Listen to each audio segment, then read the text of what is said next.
की जुबानी। दोस्तों, आज की हमारी कहानी उत्तराखंड के एक छोटे से गांव के रहने वाले एक शख्स की है। जिस शख्स की आज की यह कहानी है, उसे शख्स को उसे गांव के लोगों के द्वारा डाकिया भैरूराम के नाम से जाना जाता है। तो चलिए अब यह कहानी डाकिया भैरूराम से सुनते हैं, उन्हीं की जुबानी।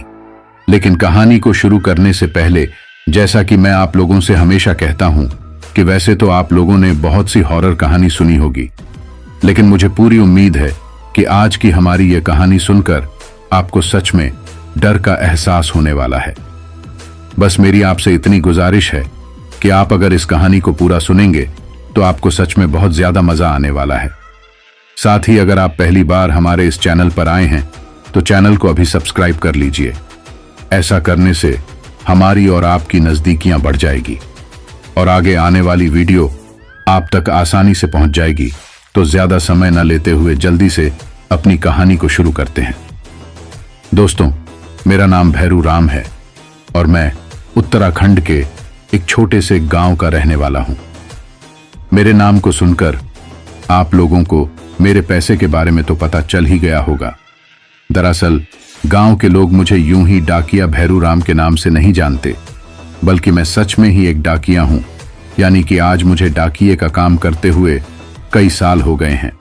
अगर आप में से बहुत से लोग डाकिये के नाम से नहीं समझ पा रहे हैं तो आप लोगों को समझने के लिए मैं बता दूं कि मैं एक पोस्टमैन हूं जो कि पोस्ट ऑफिस में डाकिये का काम करता हूं।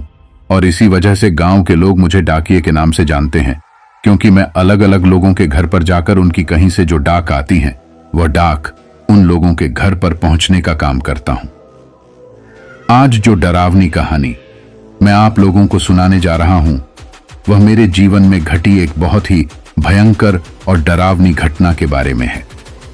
वह डरावनी घटना मेरे साथ इसी डाकिये के पैसे के दौरान हुई थी, लेकिन मेरी यह एक सरकारी नौकरी थी। इसी वजह से उसे डरावनी घटना के होने के बाद भी मैं इसको छोड़ नहीं सकता था, क्योंकि इसी एक नौकरी से मेरे पूरे घर परिवार का पेट पालन हो रहा था। साथ ही नौकरी खत्म होने के बाद भी मुझे पेंशन मिलने वाली थी। इसी वजह से किसी तरह से मैं हिम्मत करके आज भी इस नौकरी को कर रहा हूं, क्योंकि उसे डरावनी घटना के होने के बाद तो मेरा एक दिन के लिए भी इस नौकरी को करने का मन नहीं था।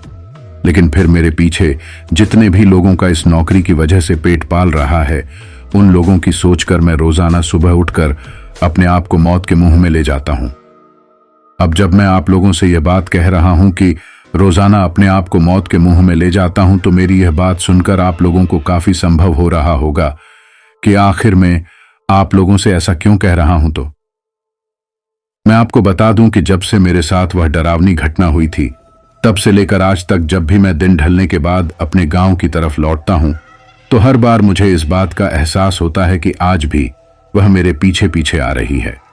इसी वजह से मैं हमेशा इसी कोशिश में रहता हूं कि दिन ढलने से पहले ही मैं मेरे गांव की तरफ लौट जाऊं, क्योंकि अगर उसे दिन की तरह मैं दिन ढलने के बाद उसे सुनसान रास्ते से मेरे गांव की तरफ जाने की गलती करी तो हो सकता है फिर से मेरा उस सामना हो जाए।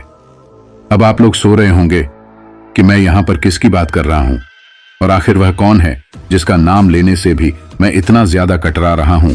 तो इन सब चीजों के बारे में आपको कहानी में अंत तक पता चल जाएगा। इसीलिए आप लोगों से मेरी गुजारिश है कि आप कहानी को पूरा अंत तक ध्यान से सुने, क्योंकि आज की यह कहानी बाकी की कहानियों से काफी ज्यादा हटकर होने वाली है। साथ ही अगर आप लोगों ने अभी तक भी वीडियो को लाइक नहीं किया है तो जल्दी से वीडियो के लाइक के बटन को दबा दीजिए। दरअसल यह बात आज से लगभग 30 साल पहले की है।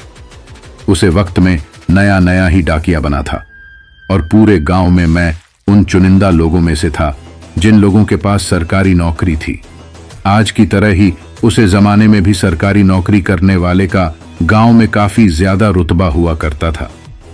लेकिन मुझे इस बात का उसे वक्त जरा भी अंदाजा नहीं था कि एक दिन ऐसा भी आएगा जिस दिन मेरा एक ऐसी चीज से सामना होगा कि उसका सामना होते ही मेरा यह सरकारी नौकरी का रुतबा कोई काम नहीं आएगा, बल्कि यूं कहूं कि सरकारी नौकरी करने की वजह से ही मेरा उसे डरावनी चीज से सामना हुआ था। क्योंकि अगर मैं इस डाकिये की नौकरी में नहीं होता तो मेरा कभी भी उसे चीज से सामना नहीं होता। वह 12 नवंबर 1995 की रात थी। उसे दिन सुबह से ही मैं अपने काम के लिए घर से निकला हुआ था। रोजाना मुझे सुबह के लगभग 10 बजे मेरे गांव के बगल में ही जो दूसरा गांव था और उसे गांव में जो पोस्ट ऑफिस बना हुआ था वहां पर पहुंचना रहता था, क्योंकि सुबह के 10 बजे से ही मेरी ड्यूटी का टाइम शुरू हो जाता था और सुबह के 10 बजे से लेकर शाम के 5 तक मुझे अपनी ड्यूटी करनी होती थी। इस टाइम के बीच में मुझे पोस्ट ऑफिस में जो अगल बगल के गांव के पार्सल और जो डाक आई होती थी उनको लोगों तक ले जाकर पहुंचना होता था। डाकिये की सरकारी नौकरी लगने के बाद मेरे पिताजी ने मुझे एक नई साइकिल दिलवा दी थी।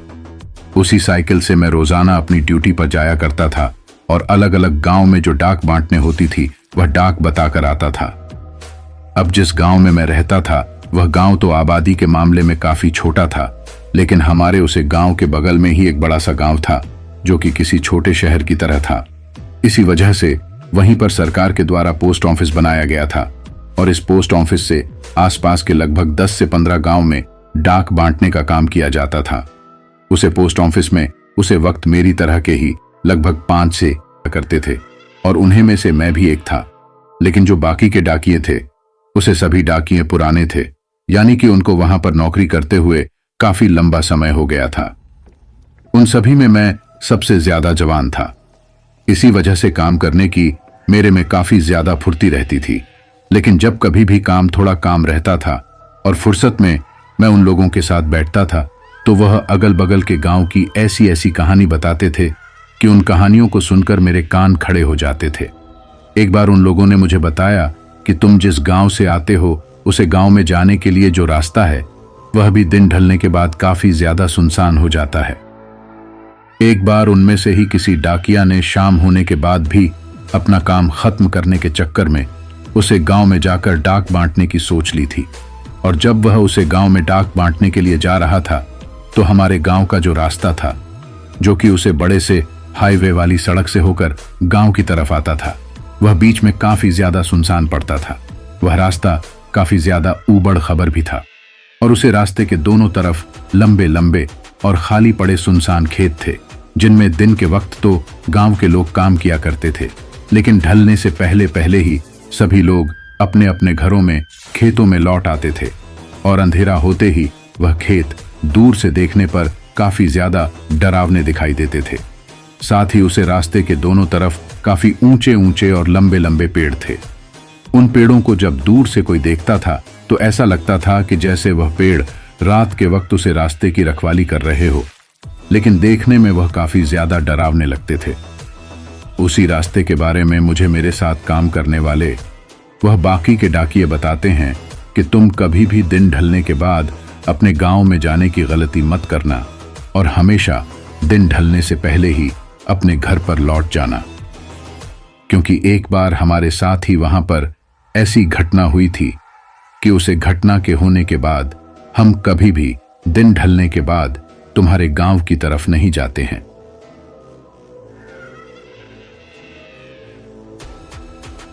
क्योंकि ऐसा माना जाता है कि उसे सुनसान रास्ते पर एक ऐसी डरावनी आत्मा भटकती है कि उसे आत्मा को आज तक भी मुक्ति नहीं मिल पाई है और वह आत्मा एक छोटी सी और नन्ही सी आत्मा है।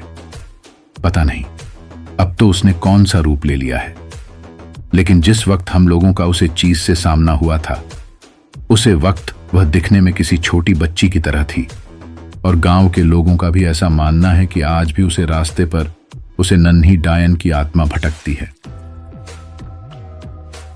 जब मैं मेरे साथ वालों से उसे नन्ही डायन के बारे में और जानने की कोशिश की तो उन्होंने मुझसे कहा कि उसके बारे में ज्यादा बात ना करो, तू ही हम सबके लिए अच्छा है, क्योंकि अगर कहीं से वह हवा का झोंका बनकर हम लोगों के अगल बगल से गुजर रही होगी और अगर उसने गलती से भी हमारे मुंह से अपनी बात सुन ली तो पता नहीं वह हमारा कब तक पीछा करेगी। इसी वजह से वह लोग उसे बात को वहीं पर खत्म करके अपने अपने काम में लग जाते हैं। लेकिन उन लोगों के मुंह से वह बात सुनने के बाद अब मेरे मन में एक अजीब सा डर बैठ गया था। मुझे शुरू में तो लगा कि शायद यह लोग मुझे डराने के लिए ऐसी बातें कह रहे हैं, लेकिन फिर मैं सोचता हूं कि आज घर पर चलकर अपने पिताजी से इस बारे में बात करूंगा। अगर ऐसा कुछ गांव के उसे सुनसान रास्ते पर हैं तो होना हो। इसके बारे में पिताजी को जरूर पता होगा। इसी वजह से मैं उसे दिन अपना काम खत्म करके जब घर पर पहुंचता हूं तो रात के वक्त खाना खाते टाइम मैं खाना खाते खाते ही मेरे पिताजी से पूछता हूं कि पिताजी, क्या सच में हमारे गांव के उसे सुनसान रास्ते पर किसी नन्ही डायन का साया है? जैसे ही मैंने मेरे पिताजी से यह बात पूछी तो मेरे पिताजी ने अपने मुंह में जो निवाला लिया था वह उस निवाले को अपने मुंह में ही रोक लेते हैं और किसी तरह से उसे निवाला को निगलने के बाद मुझे कहते हैं कि आज तो इस बारे में घर पर बात कर ली है, अगर आगे से इस बारे में घर पर बात की तो मेरे से बड़ा कोई नहीं होगा और भूल कर भी किसी और से भी इस बारे में बात मत करना। मेरे से इतनी बात कहकर मेरे पिताजी अपना खाना बीच में ही अधूरा छोड़कर चले जाते हैं। उनको इस तरह से उसे डायन का नाम लेते ही बीच में ही अपना खाना छोड़कर जाते हुए अपना खाना छोड़कर जाते हुए देखकर मुझे लगा कि शायद मेरे साथ वाले लोग सच ही कह रहे थे, क्योंकि पिताजी से उसे डायन के बारे में बात करते ही उनका इस तरीके से घबराकर वहां से उठकर चले जाना मुझे किसी न किसी अनहोनी का संकेत दे रहा था। लेकिन अब तक भी मैं उसे चीज पर पूरी तरीके से विश्वास नहीं कर पाता हूं। उसे वक्त मैं मेरे मन में सोचता हूं कि जब तक मैं मेरी खुद की आंखों से किसी ऐसी चीज को नहीं देख लूंगा तब तक मैं उसे चीज के ऊपर विश्वास नहीं करूंगा। लेकिन अब पिताजी की कहानी हुई बात को भी मैं मानने को तैयार था। इसी वजह से उसे दिन से लेकर काफी दिनों तक मैं हमेशा इसी कोशिश में रहता था कि दिन ढलने से पहले पहले मैं अपने घर पर पहुंच जाऊं। लेकिन अब दिन आता है 12 नवंबर 1995 का। उसे दिन पोस्ट ऑफिस में जाने के बाद मेरे गांव से दूसरी तरफ के गांव में पोस्ट मास्टर ने मुझे डाक बांटने के लिए भेजा था। इसी वजह से मैं उसे गांव की तरफ गया हुआ था। उसे दिन काम काफी ज्यादा था। इसी वजह से आसपास के गांव में डाक बताते बताते मुझे शाम हो गई थी और जब मैं पोस्ट ऑफिस में पहुंचा तब तक पोस्ट ऑफिस के लोग पोस्ट ऑफिस को बंद करके चले गए थे। ऐसा अक्सर कई बार होता था जब कभी भी कोई भी डाकिया डाक बताकर आने में लेट हो जाता था तो पोस्ट मास्टर हम लोगों के आने से पहले ही 5 बजाते ही पोस्ट ऑफिस को बंद करके वहां से चला जाता था। इसी वजह से हम लोग सीधा घर पर आ जाते थे और फिर दूसरे दिन जाकर जो भी काम होता था उसके बारे में पोस्ट मास्टर को बता देते थे। उसे दिन जब मैं पोस्ट ऑफिस पर पहुंचा तो मुझे पोस्ट ऑफिस दूर से ही बंद दिखाई दिया था, लेकिन फिर भी मैं एक बार अंदर जाकर यह चीज देखता हूं तो मुझे दिखाई देता है कि पोस्ट ऑफिस सच में ही बंद हो चुका है। इसी वजह से मैं वहां से वापस अपने घर की तरफ निकालने की सोचता हूं। अभी मैं वहां से चलकर बाहर खड़ी हुई, मेरी साइकिल के पास में आया ही था, लेकिन जैसे ही मैं साइकिल पर बैठकर उसको चलाने की कोशिश की तो मुझे ऐसा महसूस हुआ कि जैसे साइकिल ठीक तरीके से चल नहीं रही है। इसी वजह से जब मैं साइकिल के नीचे पहिए की तरफ देखता हूं तो मुझे दिखाई देता है कि मेरी साइकिल के पीछे की तरफ वाला पहिया पंचर हो चुका है, उसमें बिल्कुल भी हवा नहीं थी। तो मैं सोचता हूं कि अभी अभी जब मैं आया था तब तो यह पहिया बिल्कुल ठीक था, तो फिर अचानक से ही इसकी हवा कैसे निकल गई।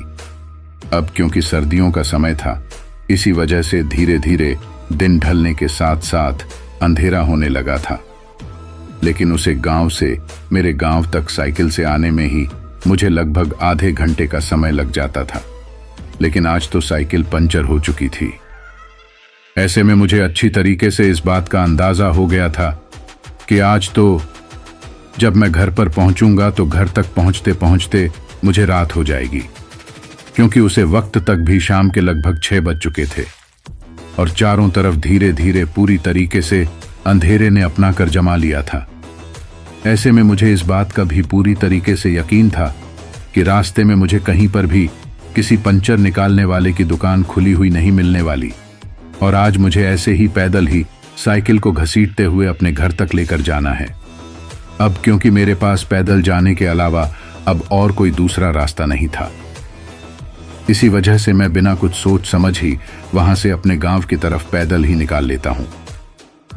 अब उसे दूसरे गांव जिसमें पोस्ट ऑफिस था वहां से लेकर मेरे गांव वाले उसे सुनसान रास्ते तक आने में मुझे लगभग 1 से 1.5 घंटे का समय लग गया था। रास्ते में आते वक्त मैं काफी तेज कदमों के साथ चल रहा था, क्योंकि मुझे लोगों की कहानी हुई उन बातों के बारे में अच्छी तरीके से पता था कि मेरे गांव की तरफ जाने का जो सुनसान रास्ता है, उसे रास्ते पर दिन ढलने के बाद किसी डरावनी आत्मा का साया भटकता रहता है। इसी वजह से मेरी यह कोशिश थी कि मैं जितना जल्दी हो सके उतना जल्दी अपने घर पर पहुंच जाऊं। लेकिन आज शायद मेरी यह कोशिश कामयाब नहीं होने वाली थी, और आगे चलकर मेरे साथ जो कुछ भी होने वाला था उसका मुझे उसे वक्त जरा भी अंदाजा नहीं था।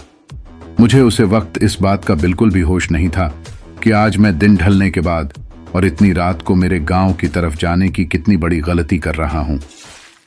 आज तो जमाना काफी ज्यादा आगे बढ़ चुका है और इन सब बातों को काफी ज्यादा हल्के में लिया जाता है, लेकिन आज से लगभग 30 साल पहले जमाना काफी ज्यादा पीछे था।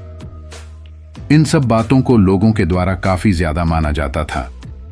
उसे वक्त भूत प्रेत चुड़ैल डायन, इन सब चीजों के बारे में लोगों के द्वारा नई नई कहानी सुनाई जाती थी, और उन कहानियों को सुनकर लोगों के मन में काफी ज्यादा भय बैठ जाता था। जब से मैंने मेरे साथ में काम करने वाले उन लोगों से उसे नन्ही डायन की कहानी सुनी थी, तभी से मेरे मन में उसे नन्ही डायन का खौफ बैठा हुआ था। लेकिन अब मैं कुछ और कर भी नहीं सकता था। घर तो मुझे किसी भी हालत में पहुंचना ही था। इसी वजह से जैसे ही मैं मेरे गांव के काफी करीब पहुंचता हूं और जिस जगह से उसे सुनसान रास्ते की शुरुआत होती है, वहीं से मैं अपने कदमों की रफ्तार को और भी ज्यादा बढ़ा देता हूं। उसे वक्त ना ही तो मैं चल रहा था और ना ही मैं दौड़ रहा था, बल्कि मैं बीच की स्थिति में चल रहा था, यानी कि चलने से थोड़ा तेज और दौड़ने से थोड़ा कम। उसे वक्त में इस तरीके से चल रहा था। अभी मैं जल्दी जल्दी उसे सुनसान रास्ते से होते हुए अपने गांव की तरफ जा ही रहा था। लेकिन जैसे ही मैं उसे रास्ते के बिल्कुल बीचों बीच पहुंचा तो मुझे दिखाई देता है कि उसे रास्ते पर आगे की तरफ एक सूखी पड़ी लकड़ी पर कोई बैठा हुआ है।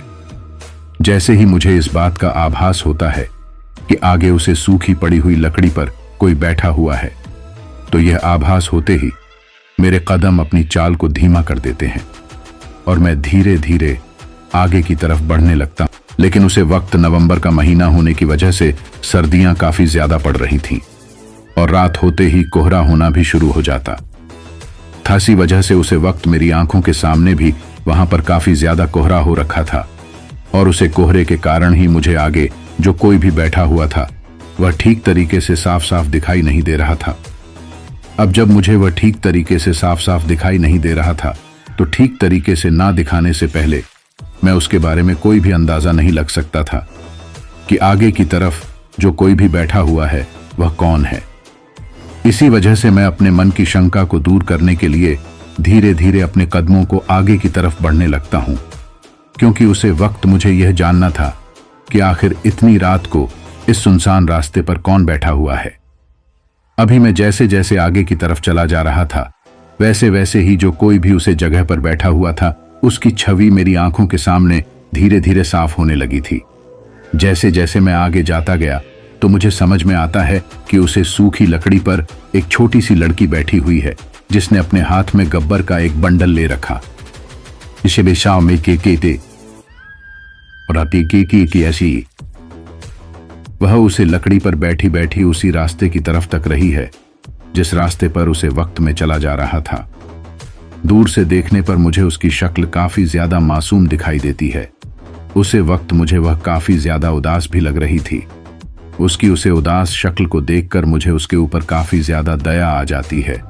उसे वक्त उसे छोटी सी बच्ची को वहां पर बैठा हुआ देखकर मैं सोचता हूं कि शायद यह गांव में से ही किसी की लड़की है, और हो सकता है दिन के वक्त खेलते खेलते यह यहां पर आ गई हो और अब आगे वापस अपने घर की तरफ जाने का रास्ता ना जानती हो।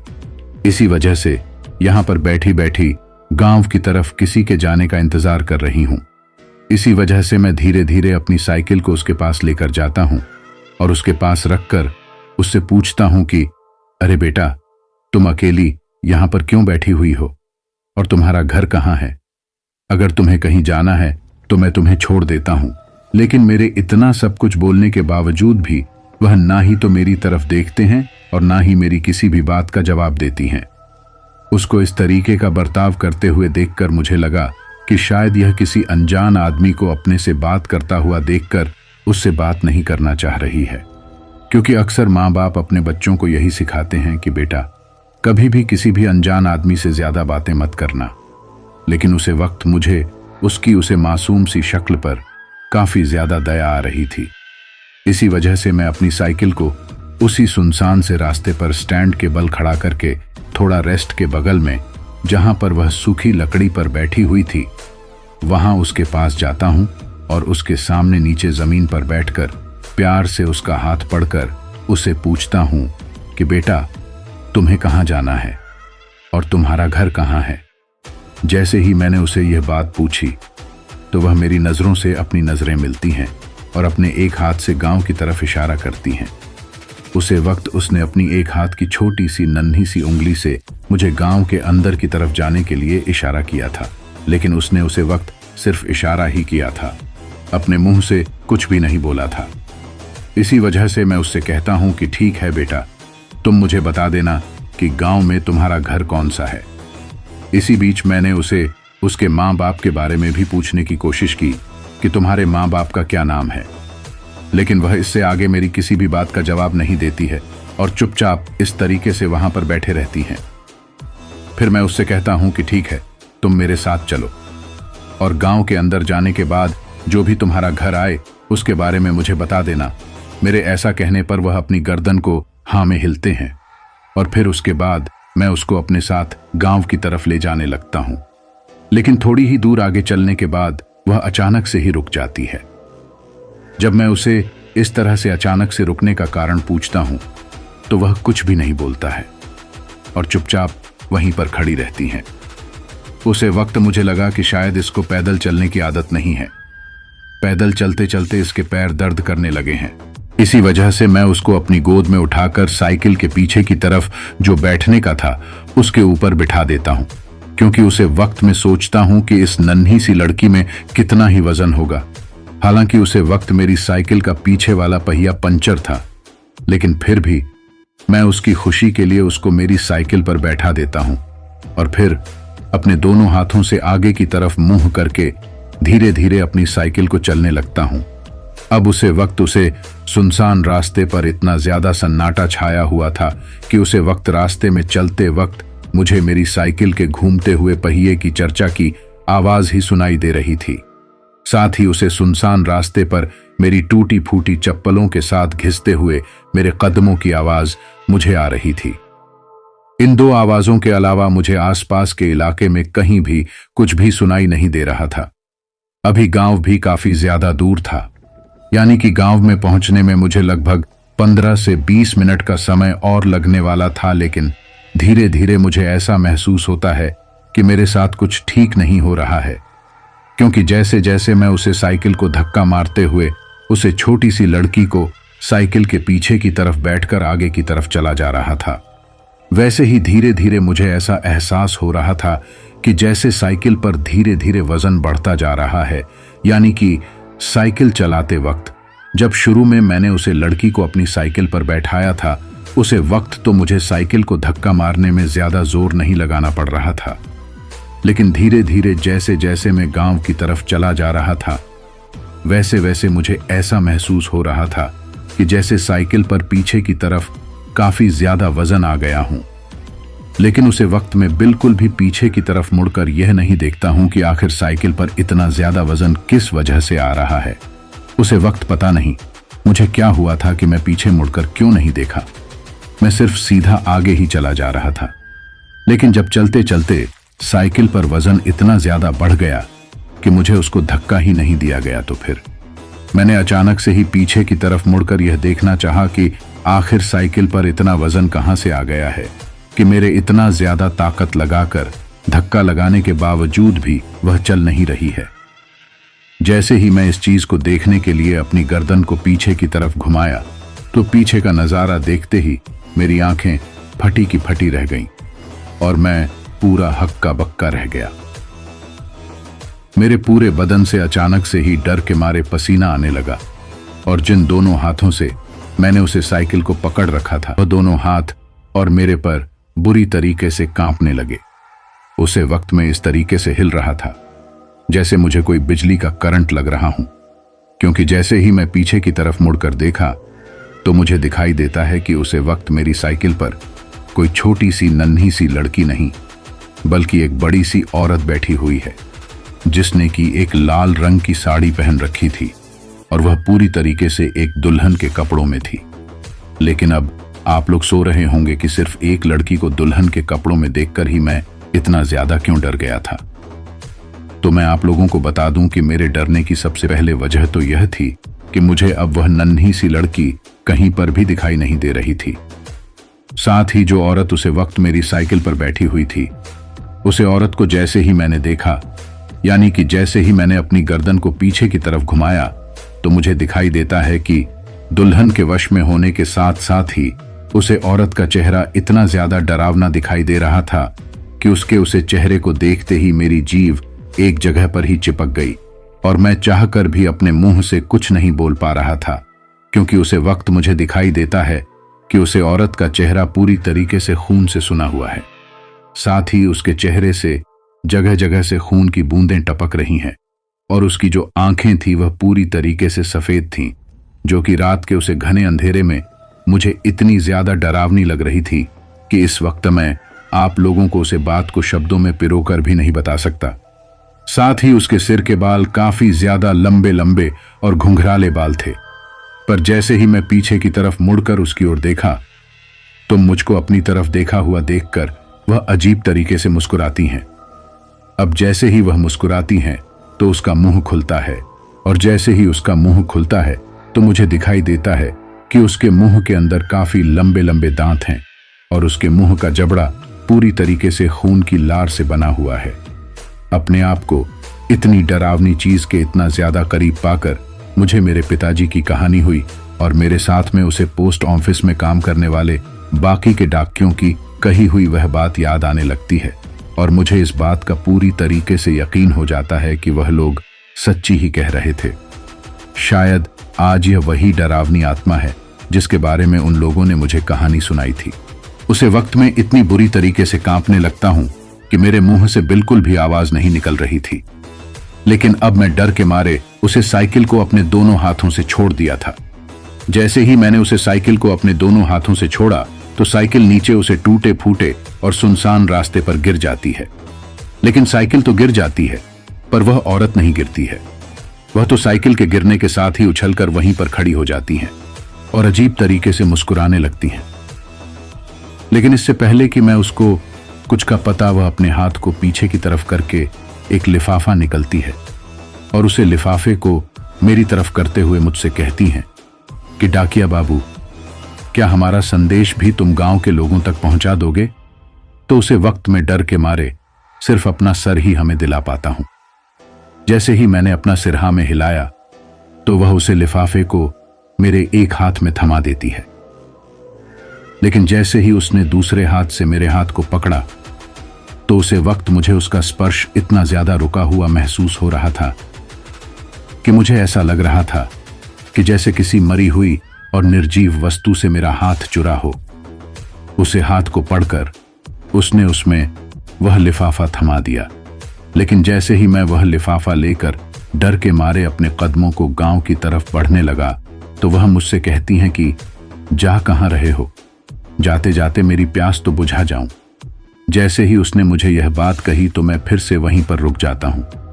मेरे रुकते ही वह मेरे पास आती है और मुझसे कहती हैं कि तुम्हें इस तरह से यह लिफाफा गांव वालों तक नहीं पहुंचाना है, बल्कि तुम्हें यह लिफाफा गांव वालों तक पहुंचाने के लिए मेरी तरह ही बना होगा और मेरी तरह बनने के लिए तुम्हें मरना होगा।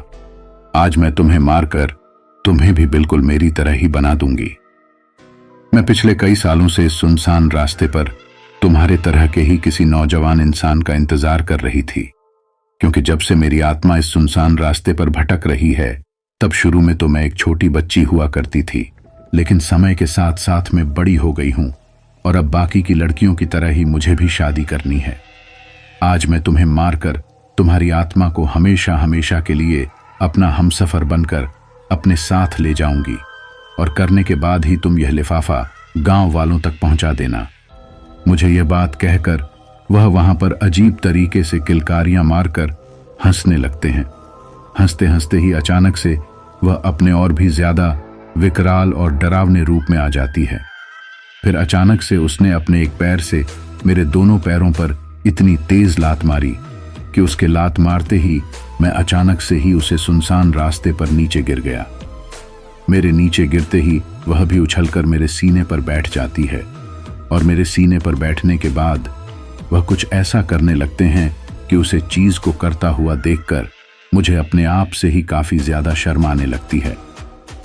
दरअसल मेरे ऊपर बैठने के बाद वह मेरे शरीर के सारे कपड़ों को उतरने लगते हैं और अपनी लंबी लंबी खून से सनी हुई जीभ से अजीब तरीके से मेरे शरीर को चाटने लगती है। उसको मेरे साथ ऐसा करता हुआ देखकर मुझे इस बात का अच्छी तरीके से यकीन हो गया था कि शायद यह डायन पूरी तरीके से हवास की भूखी है और आज जिसने अपनी हवस का शिकार बनाने के लिए ही मुझे यहाँ पर अपने जाल में फंसा लिया है। लेकिन अब मुझे ये बात समझ में नहीं आ रही थी कि आखिर मैं अपने आप को बचाकर यहाँ से कैसे निकालूं, क्योंकि जैसे ही उसने मेरे साथ वह सब करना शुरू किया था तो मैं अपने आप को इतना गंदा महसूस कर रहा था कि उसे वक्त मुझे बिल्कुल भी समझ में नहीं आ रहा था कि मैं आखिर ऐसा क्या करूं कि मेरा इन सब चीज़ों से पीछा छूट जाए। लेकिन तभी वह मेरे शरीर को अजीब तरीके से चाटते चाटते ही अपने लंबे लंबे और नुकीले दांतों से मेरे एक कान को बुरी तरीके से दबा देता है। जैसे ही वह अपने लंबे लंबे और नुकीले दांतों से मेरे उसे कान को चबाने लगती है तो मेरे कान से खून टपकने लगता है और वह उसे खून को अजीब तरीके से चाटने लगती है। लेकिन जैसे ही उसने मेरे कान को काटा तो मेरे मुंह से एक बहुत ही भयंकर और काफी तेज आवाज में ठीक निकल जाती है। उसे वक्त में सिर्फ चिल्ला ही रहा था। लेकिन शायद आज मैं घर पर इतनी लेट तक नहीं पहुंचा था। इसी वजह से घर पर घर वालों को भी मेरी काफी ज्यादा चिंता होने लगी थी। इसी वजह से शायद मेरे पिताजी कुछ ऐसा करने वाले थे जिसकी वजह से उसे दिन मैं उसे डायन के चंगुल से बचकर आ गया। यानी कि इतनी लेट तक जब मैं घर पर नहीं पहुंचा था तो मेरे पिताजी को लगा कि शायद मैं किसी मुसीबत में फंस गया हूं। इसी वजह से वह मेरे चाचा और गांव के एक दो लोगों को अपने साथ में लेकर हाथ में लालटेन लिए हुए अब मुझे ढूंढते हुए इस सुनसान रास्ते की तरफ आ रहे थे। इसी वजह से जब उन्होंने दूर से मेरे चीखने की आवाज सुनी तो उनको इस बात का यकीन हो गया कि मैं सच में ही किसी मुसीबत में हूं। इसी वजह से वह काफी तेजी से दौड़ते हुए उसे जगह पर आ जाते हैं जिस जगह पर उसे नन्ही डायन की आत्मा ने मुझे अपनी हवस का शिकार बना रखा था। लेकिन जैसे ही वह वहां पर आते हैं तो वह औरत, जो कि अब छोटी बच्ची के रूप से एक बड़ी औरत के रूप में बदल गई थी, वह अचानक से ही मेरे पिताजी की तरफ देखते हैं। उन लोगों को अपने इतना करीब पाकर वह अजीब तरीके से उनकी तरफ देखकर मुस्कुराती हैं और फिर कहती हैं कि आज तो एक शिकार के साथ साथ बाकी के शिकार भी अपने आप ही चलकर मेरे पास आ गए हैं। उसकी यह बात सुनकर उन सभी लोगों को भी यह बात समझ में आ गई थी कि यह वही नन्ही डायन है जो गांव की सुनसान रास्ते पर भटकती हैं। इसी वजह से मेरे पिताजी ने उसे वक्त अपने हाथ में जो लालटेन ले रखी थी वह मेरी तरफ इशारा करते हैं और फिर उसे लालटेन को उसे डायन के ऊपर फेंक कर मारते हैं। जैसे ही वह लालटेन को उसे डायन के ऊपर फेंक कर मारते हैं तो वहां पर एक आग का गोला बनता है जिसमें उसे डायन के सिर के जो लंबे लंबे बाल थे वह बुरी तरीके से जल जाते हैं। बालों के जलने के साथ ही वह वहां से मेरे ऊपर से गायब हो जाती है। लेकिन लालटेन फेंकने से पहले जैसे ही पिताजी ने मेरी तरफ इशारा किया था तो मैं अपने दोनों हाथों से अपने चेहरे को ढक लिया था। लेकिन फिर भी मेरे शरीर पर कई जगह पर आग की लपटें लग गई थी और मैं थोड़ा बहुत जल भी गया था। पर उसे डायन के वहां से गायब होते ही पिताजी मुझे वहां से उठते हैं और फिर हम सभी लोग दौड़ते हुए गांव की तरफ भागने लगते हैं। गांव में आने के बाद यह बात दूसरे दिन सुबह तक पूरे गांव में आज की तरफ फैल जाती है कि कल रात को मेरे ऊपर उसे नन्ही डायन ने हमला किया था। इसी वजह से गांव के कई लोग मेरे से मिलने के लिए मेरे घर पर भी आते हैं। लेकिन उसे वक्त में इतना ज्यादा डरा हुआ और सहमा हुआ था कि मैं किसी को कुछ भी बताने की हालत में नहीं था। लेकिन एक दो दिन के बाद जब मैं थोड़ा ठीक हुआ तब मैंने देखा कि मेरी पेंट की जेब में अब भी उसे डायन का दिया हुआ वह लिफाफा पड़ा हुआ है जो उसे रात उसने मुझे दिया। था। इसी वजह से मैं उसे लिफाफे के बारे में मेरे पिताजी के साथ साथ बाकी के जो भी लोग वहां पर मौजूद थे उन सभी को भी बताता हूं। और जैसे ही हम लोग उसे लिफाफे को खोलकर देखते हैं तो उसे लिफाफे के अंदर खून से सने हुए अक्षरों में लिखा हुआ था मौत, और इसके साथ ही लिखा हुआ था खून की प्यास। तो दोस्तों, कहानी आपको कैसी लगी ये आप मुझे कमेंट बॉक्स में कमेंट करके जरूर बताना।